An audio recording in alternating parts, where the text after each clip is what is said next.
productores este tipo de problemática en la ley que precisamente los tiene que beneficiar, pero que hasta el momento ellos no han podido pues ser parte de esto. Muy bien, hablando de economía. Recordemos que se dio la ley del joven empresario y esto entró en vigencia a partir de este año, hablando desde el 1 de enero, casi ya un mes aproximadamente, van a ser 2.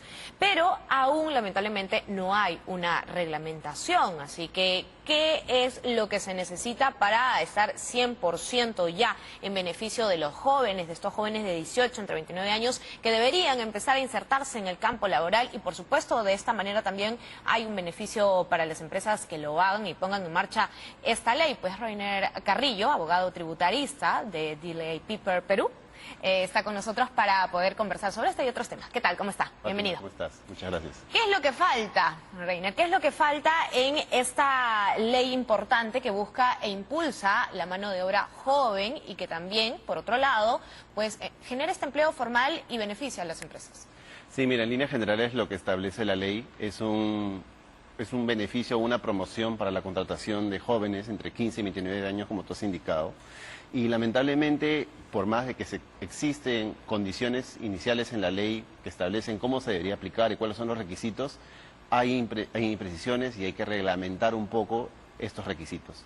Eso es lo que está pendiente. Digamos que es un beneficio importante porque las empresas a partir de este año pueden contratar jóvenes de esas edades y siempre que los sueldos que los contraten no superen los 1.700 soles, podrían tomar una deducción adicional del 50% de dicho sueldo. ¿Qué significa? ¿Eso qué implica? Claro. Sí, lo que significa es que una empresa que, por ejemplo, gasta 1.000 soles en un sueldo de trabajador, 1.500 soles en el sueldo de un trabajador, va a poder usar unos 750 soles adicionales de gasto. Es decir, sin desembolsarlo, va a poder deducir de su impuesto a la renta un gasto adicional. Y eso definitivamente termina siendo para el empresario que los contrata un beneficio porque va a pagar un menor impuesto a la renta. Claro, porque además tenemos jóvenes, cuando hablamos de 18 años, es que estén a la mitad probablemente de una carrera universitaria o hayan terminado, si es que entraron muy joven, a una carrera técnica o estén en un ciclo final. Y esto implica que ellos ya puedan ser contratados, ¿y esto aplica a practicantes o tienen que ser contratados con un contrato formal laboral? Tiene que ser aplicado con contrato formal. A tiempo completo. A tiempo completo, en planilla, ese es el requisito inicial.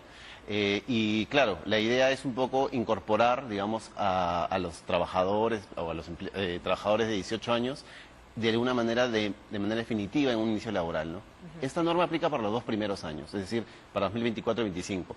Claramente, si llegamos al 26 podría emplearse, pero al menos por los 2 primeros años, 2024 y 2025, va a aplicarse. Y siempre se aplica sobre trabajadores que digamos, se están insertando, ¿no? Te piden como un requisito, por ejemplo, que los 12 últimos meses no hayan estado en la planilla de otra empresa. Entonces, un poco la vocación de la norma, el beneficio es darle la oportunidad, como tú bien identificas, a una persona que esté probablemente ya en una carrera técnica y que no haya tenido oportunidad de hacer un trabajo anteriormente, ¿no? Y de manera formal, porque bueno, y de ser la primera experiencia, porque muchas veces de ser la primera experiencia ni siquiera pagan. Sí, exactamente. Claro, muchas veces dicen, no, de su derecho de piso, y no les pagan, le dan solamente el pasaje, y ahora los chicos van a poder optar por esta ley y con el beneficio también del empresario en este caso, porque, como dices, va a poder deducir. Ahora, esto abre un campo hacia la formalización de los jóvenes en este empleo, en el empleo formal. Sí, exactamente. Es un poco también combatir un poco la problemática que ha ocurrido, que es que durante los últimos años se ha reducido la empleabilidad a jóvenes de estas edades, ¿no? Y es un poco los motivos que llevan a la emisión de esta ley. Anteriormente el proyecto de ley establecía otros requisitos, y otros beneficios también, exoneraciones de impuesto a la renta para digamos, jóvenes que construyan su propia empresa durante los 2 primeros años, como posibilidad de ampliarlo 3 años más. El proyecto de ley era, digamos, interesante también, pero digamos que la ley que ya ha sido aprobada únicamente otorga el beneficio a los empleadores de poder tomar un mayor gasto cuando contraten trabajadores, ¿no? Ahora, ¿qué tipo de empresas en particular? Teniendo en cuenta de que muchas veces cuando hacemos referencia a empresas formales hablamos de grandes, pero esto también se aplica a las pequeñas, a las MIPES. Sí, este beneficio se aplica a cualquier empresa. Hoy en día a empresas del régimen general y empresas del régimen MIPE tributario, que son los 2 regímenes que en principio manejamos usualmente. Entonces sí puede ir a la gran empresa, ¿no? Las empresas, del régimen MIPE tributario son empresas que tienen ingresos de hasta 12 millones al año. Entonces, digamos que no es... Lapso de no haber estado un año previo a planilla, pues hablando de 18 años, los beneficia mucho, porque estamos hablando de gente que recién está siendo mayor de edad, probablemente a los 19 también. Pero cuando ya se tiene 23, 24, 25, ya hay experiencias previas y a veces uno sale de un trabajo que probablemente pueda ser formal o puedas haber estado en planilla y finalmente reincorporarse. Estas personas no van a poder aplicar a esta ley. No, claro, sería para este caso, esas personas que pones como ejemplo, una situación en la que no haya estado laborando y justamente la norma... Desempleado un año. Claro, desempleado un año y sí los beneficiaría un poco en el sentido de volver a incorporarlos. Entonces, la norma tiene, por así decirlo, dos alcances. Uno, incorporar a nuevos trabajadores y recuperar a aquellos que siendo jóvenes y estando desempleados en una edad tan corta que no debería ocurrir en un país, sean nuevamente contratados, ¿no? Ahora, ¿qué es lo que entonces queda por hacer? ¿Cuánto tiempo más hay que esperar para poder reglamentarla y dejar de estos vacíos e imprecisiones, teniendo en cuenta que el tiempo es corto, tenemos solo 2 años? Sí, es una buena pregunta. Lo que se espera, o al menos digamos nosotros como asesores esperamos siempre, asesores legales, esperamos que la reglamentación se dé en el menor corto tiempo posible.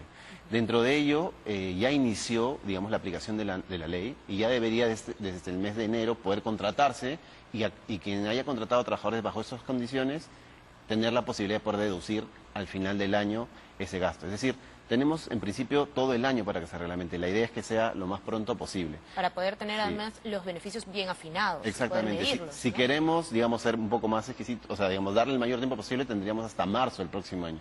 Pero al menos la norma como tal ha establecido un límite de días y que ya se cumplieron. Eran 60 días y ya cumplieron el año pasado. Y esto depende del Ejecutivo. Sí, Ministerio de Trabajo, exactamente. Sí, exactamente. ¿Y han tenido una respuesta de por qué hasta el momento no lo han reglamentado? No, por el momento no.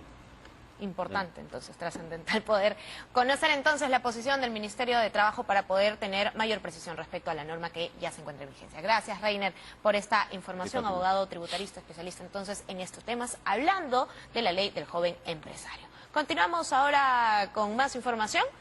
Nos vamos ahora con ¿qué?